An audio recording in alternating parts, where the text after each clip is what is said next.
I got a good one for you guys. Yeah. And my friend Donna that passed away, she was my best friend at one time. She was my best friend, and she would always used to say that. She called everybody square, well, not everybody, but square hair. And I just thought, some of the shit she came up with was hysterical. Square hair. Blood pressure. I hate it. I should have took it earlier, but whatever. Took it now. All right, well, anyways, it tastes like, I gotta chew out my medicine. Like I'm mentally stupid. Well, anyways, listen to this.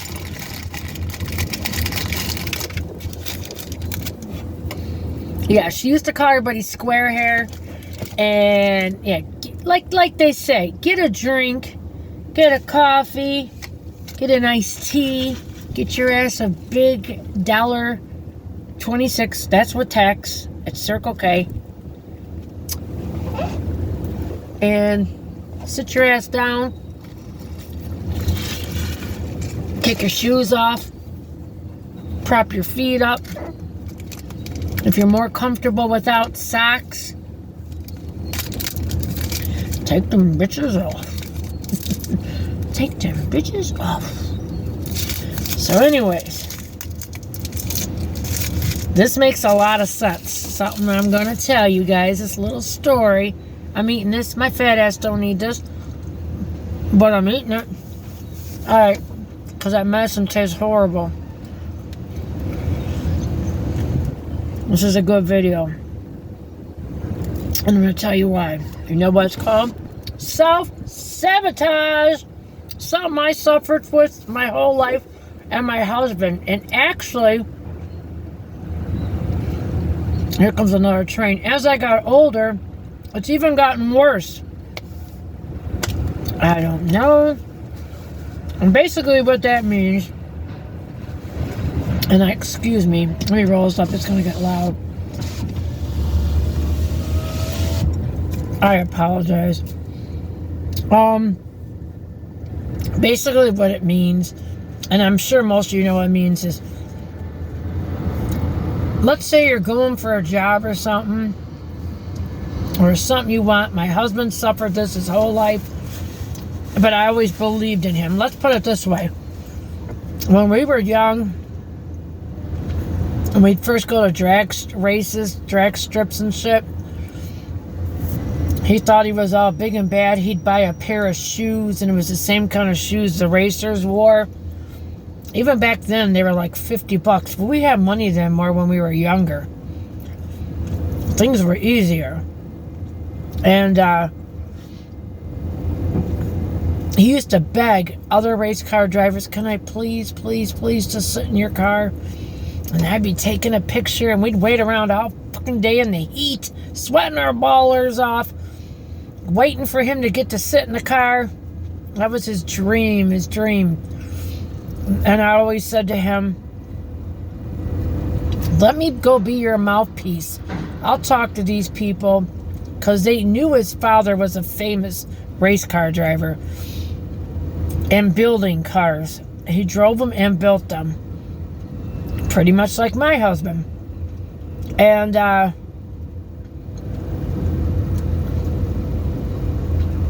it never went any further than that. We'd always go watch him. He lived for it. And one of the reasons I found out too, and I think I've told you this, guys, before too, his family, his father was the most normalist on the racetrack. His dad was abusive growing up, but I'm not knocking his dad. And that's why he doesn't knock him, because he had problems. He had mental problems like anybody else does. And back then, there wasn't help back in those days at all. Or very minute help. You know what I'm saying? And I feel bad. His sisters suffered from it, and so did he. He suffered from it too, from the father. But his dad was the best to them when they're at the racetrack. He felt the most love and felt like a regular family there. And that's one of the biggest parts why he loves the racetrack so much. And the racetrack community is a really great community. The people, just like motorcycle clubs, they are really good people. They would give you most of them. I'm not talking about the ones that want to beat you up and selling dope. I'm talking about the other ones that raise money for little kids' cancers and stuff. Like, there's some really good people out there, really good people. And basically his whole life he self-doubted himself. I never thought I had that in me, but I do, and I didn't realize it. As I got older, I think I started to look at myself more in life after my mother passed away and figured, like, what makes me tick? And basically I had to do that, and it was good that I did that, because I never liked myself enough when I was younger and way better looking and way skinnier and everything. I looked good at one time, like really good. I mean, like when I was 18, 19 years old, I was hot looking, okay? I even had some freak put some kind of thing for porno shit on my window when I was at Kmart. Like, you want to be a model? And I was so afraid when I came out of there. That freaked me out. But, he always had that self-doubt in him in his whole life. And like what the frick am I going with? I lose parts of my story. And, self-doubt will rip you up and tear you apart, because that's why you want anything in life, you got to look at the other people, and anything you want is just hard work. And basically, I say the key over everything, it's called never give up. Because sometimes if you're a gymnast or a race car driver or anything, sometimes you don't even have to be the best at what you do, but as long as you're persistent. Persistence will get you what you want in life. I'm telling you, persistence is more important than anything. I'm not saying don't exercise being the best at what you're being. Keep doing that. But I'm telling you, persistence will get you there. Never giving up, the attitude. And that's what I have with YouTube. And I try to explain to a lady that I'm trying to bring along. She's doing way better than I did at her early stages. Check her out. What is her name? Bird Crazy 101, I believe. Bird Crazy 101. Her name is Edna. I used to work with her. I didn't realize she has 4 or 5 different species of birds. And when my mother-in-law passed, I knew my mother-in-law's birds would be best with her, because she would spend time with them and take care of them and love them. And they constantly throwing seed out every hour. You're vacuuming. They're 50 million times worse than having 2 cats in the house, because I just clean the cat litter box every day. Every other day I put new cat litter in the box and wash it completely out. So then my house never stinks. Vacuum in there constantly. Spray a little air freshener. It's doing really good. You can't tell they're in there at all. The smell or nothing. I never wanted a house that would smell like a cat. Never. And the key to that is, hey, throw your cat litter out every other day. Put new cat litter in there. And wash the tub every other day when I do that with Fabulous CO or Pine Some. As soon as I put it down, he cries and he's going to bathroom. He wants it to be clean. My husband told me the other day he was crying because he wasn't enough cat litter to cover his poop up or something, and he cried. I'm like, if that's all the problems that cat has in this world, that's not many problems. But anyways, back to the self-doubt that we all have. If we let it tear us up and think that we're bags of shit, and it's easy to do. It's easy to let my mind just start running. Like, I almost didn't want to go for that interview. And now that I did, I'm like, look at this company. They can't even get rid of the guy to call me there. I'm like, another stupid company. No one's better than nobody. You know what? Don't let you ever get yourself down and think that any of these places you ever go to or things you want in life are any better than you are, because they're not. Like I said, you're hiring for people. You have me come in, you know I'm good. You can tell that the way I talk, I'm sorry, but from the rest of the people that I've got 9 years experience under my belt, and that's a lot. And a lot of these people, it's only a couple years or maybe not even that. I know what I'm doing, and I promote that I'm self-confident, even though I'm feeling like I'm dying inside, because I don't know why I get scared. It's something I know. But now I just got to wait and see if they're going to have any room for training this week. That's such a bunch of shit, such a bunch of shit. But that self-doubt, I'm telling you, will ruin you in life if you let it get to you. The best thing I can tell you is nobody can be the best all the time. And the best thing is just persistence. Persistence. And that's another thing. Everybody that I listen to on YouTube, one of the first people I listened to besides Amy from Frickin' Frugal was Sarah from Our Tribe of Many. She's got 11 kids. She's married to a preacher. She lives in Lincoln, Nebraska. She's a very nice lady, very religious. And she said, when she started out, she wasn't sure about YouTube, and it made her nervous and everything, blah, blah, blah. I think she said she's going to give it 1 year, filming, I don't know, two times a week, whatever, 3 times a week, and be persistent at it. Don't just do it and get off the track. Like, I make videos every day or every other day. You have to keep going so you stay in that algorithm or whatever they call it and stay on point. And she's big. She's got like 300,000 subscribers, something like that. That's really good.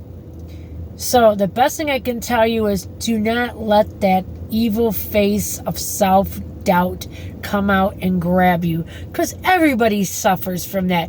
Everybody will stand and like my dad even told me and my mom when I was a kid, there's always somebody prettier than you, somebody smarter than you, somebody richer than you, somebody that can do the job better than you.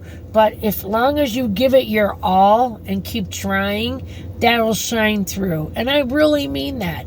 So I hope, seriously, this encourages somebody. And let me finish this part here.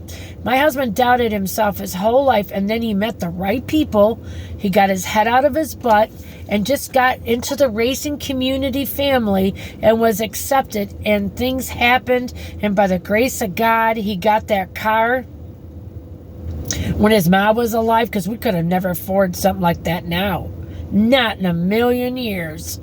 And he got there when his mom was alive, and got with this community, and so many people helped him to get where he is, because it's a tight-knit community. Everybody wants everybody to succeed in that community, and I love that. That's like one big family. Like when they're not racing at night, all the people that come and watch them are around campfires, eating and drinking, being friends, talking with each other. That's the way life should be. That's how we should all love each other. They all share the love of the sport, and they're just all become friends, eating, drinking, talking, kids playing, dogs running around. That's what we need, more of that in this world.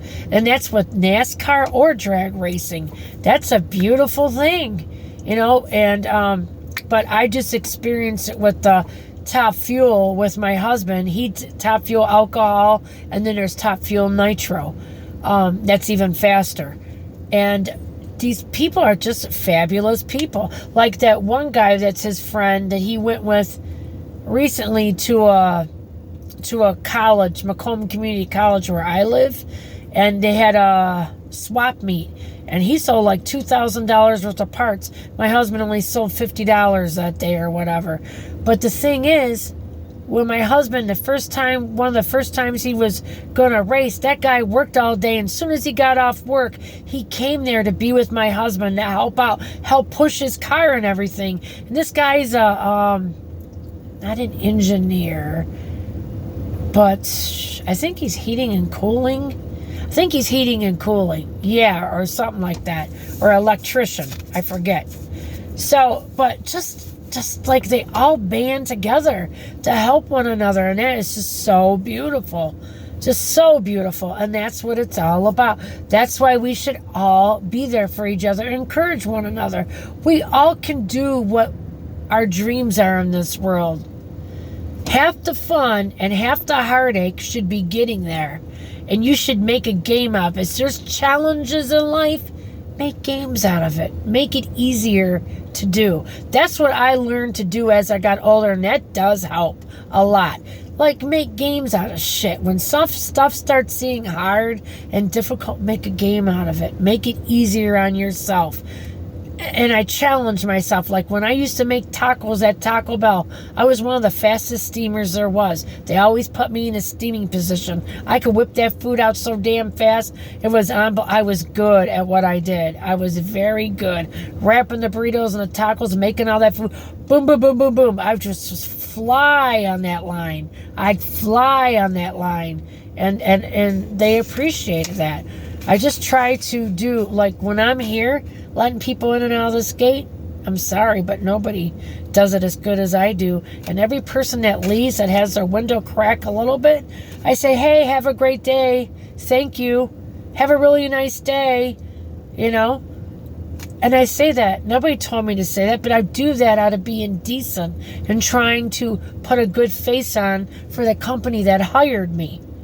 See, the company that hired me, I want to look good in their eyes to reflect off of them for this company seeing me, and they're like, wow, that lady is really good. You know, that's what I want to be seen by for the company that I work for and the company that hires us, you know. So I try to go that extra mile in anything I do.